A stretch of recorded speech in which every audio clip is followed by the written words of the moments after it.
வணக்கம், welcome to minute சமையல்.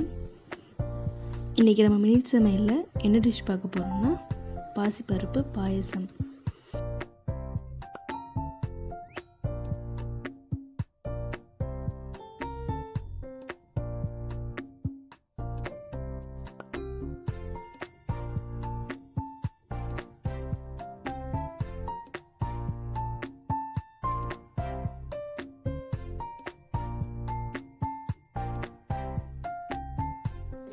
இப்போ தேவையான பொருட்கள் என்னென்னா, பாசிப்பருப்பு 100 கிராம், 2 ஏலக்காய் எடுத்துக்கலாம், வாசனைக்காக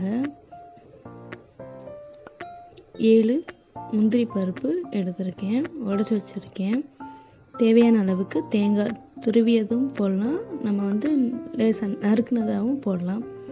வெல்லம் 150 கிராம், 100 கிராம் பருப்புக்கு 150 கிராம் வெல்லம் எடுத்துருக்கேன். இப்போ நம்ம ஃபஸ்ட்டு இந்த பருப்பை நல்லா கழுவிக்கலாம். 2 தடவை கழுவிக்குவோம். எந்த பருப்பாக இருந்தாலும் 2 தடவை கழுவிட்டு தான் அதை சமைக்கணும்.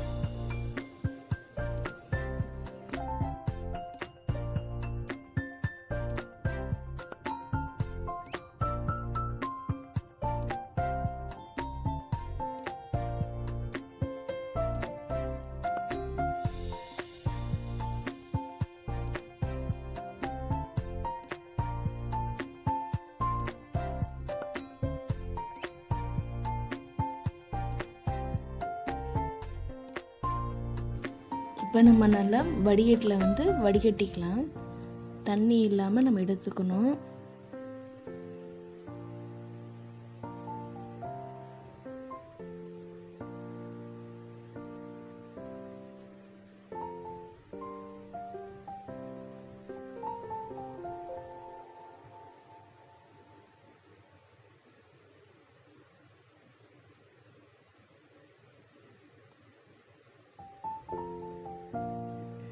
இப்போ தண்ணி ஒரு சொட்டு கூட தண்ணி இல்லாமல் நல்லா வடிகட்டிட்டு, இப்போ கடாயை காய வச்சுட்டு நம்ம அந்த பருப்பை தண்ணி இல்லாமல் பருப்பை கடாயில் சேர்த்துக்குவோம். நல்லா வடிகட்டின பருப்பை கடாயில் சேர்த்து நல்லா வறுக்கணும்.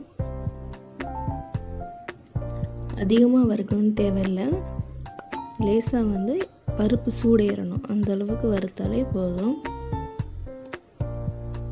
இப்போ இந்த தண்ணியெல்லாம் வற்றி போய் பருப்பெல்லாம் சூடாயிடுச்சு, இந்த அளவுக்கு போதும். இப்போ நம்ம தண்ணி சேர்த்துக்கலாம். பருப்பு வேகிற அளவுக்கு நான் தண்ணி சேர்த்துக்கலாம்.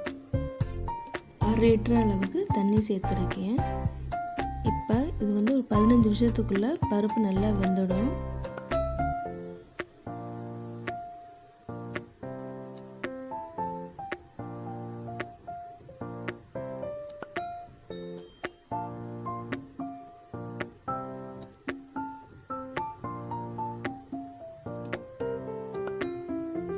இப்போ நல்லா பருப்பு குழைய வெந்துருச்சு.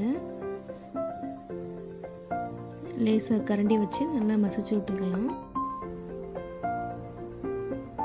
குக்கரில் வைக்கணுன்ற அவசியம் இல்லை, நம்ம டைரெக்டாகவே தண்ணி ஊற்றி வேக வச்சிடலாம், சீக்கிரம் வெந்துடும் பருப்பு.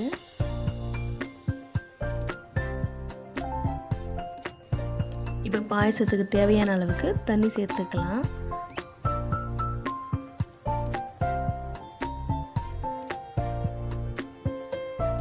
இப்போ நான் வெல்லமும் டைரெக்டாக இதிலே சேர்க்குறேன், ஏன்னா இது தூசி இல்லாத வெல்லம்.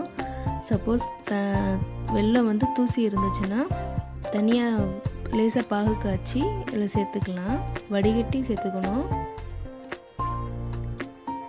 இப்போ வாசனைக்காக 2 ஏலக்காய் நச்சு போட்டிருக்கேன்.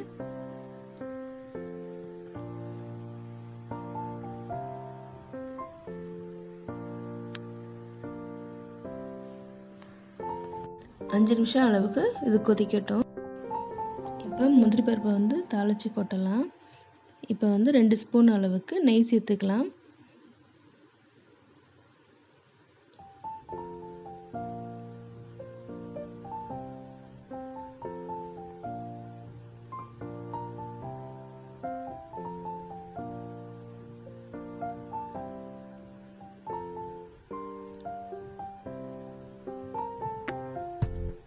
இப்போ நெய் சூடானதும் நம்ம முந்திரி பருப்பை போட்டுட்டு அடுப்பை வந்து சிம்மில் வச்சிடணும்.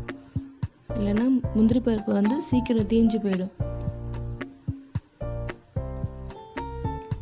முந்திரி பருப்பு நல்லா பொன்னிறமாக ஆனோம்.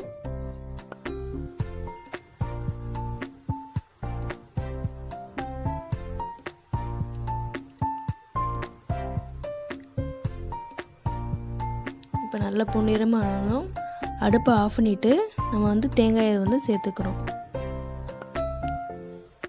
அந்த சூடான நெய்யிலே அந்த தேங்காய் வந்து லேசாக வதங்கும். இப்படி சேர்க்கறனால அது ஒரு நல்ல ருசியும் கொடுக்கும். அதோட பாயசம் வந்து சீக்கிரம் கெட்டு போகாது.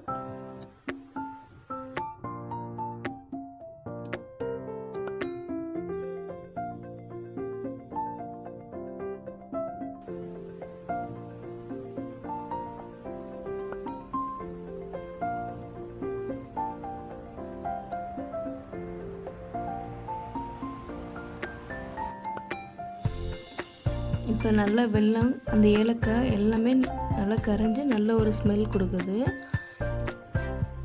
ரொம்ப நேரம் கொதிக்க வைக்கணும் இல்லை, ஒரு 5 நிமிஷம் கொதிக்க வச்சுட்டு இப்போ நம்ம தாளிச்சதை இதில் சேர்த்துக்கலாம்.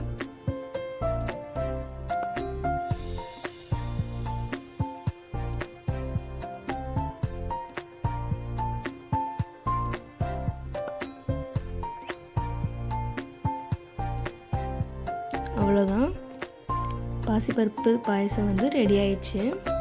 உங்களுக்கு இந்த வீடியோ பிடிச்சிருந்துச்சுன்னா ப்ளீஸ் லைக் பண்ணுங்கள், ஷேர் பண்ணுங்கள், கமெண்ட் பண்ணுங்கள். ப்ளீஸ் சப்ஸ்கிரைப் பண்ணிவிட்டு பக்கத்தில் இருக்கிற பெல் பட்டனை ப்ரெஸ் பண்ணுங்கள். தேங்க்யூ.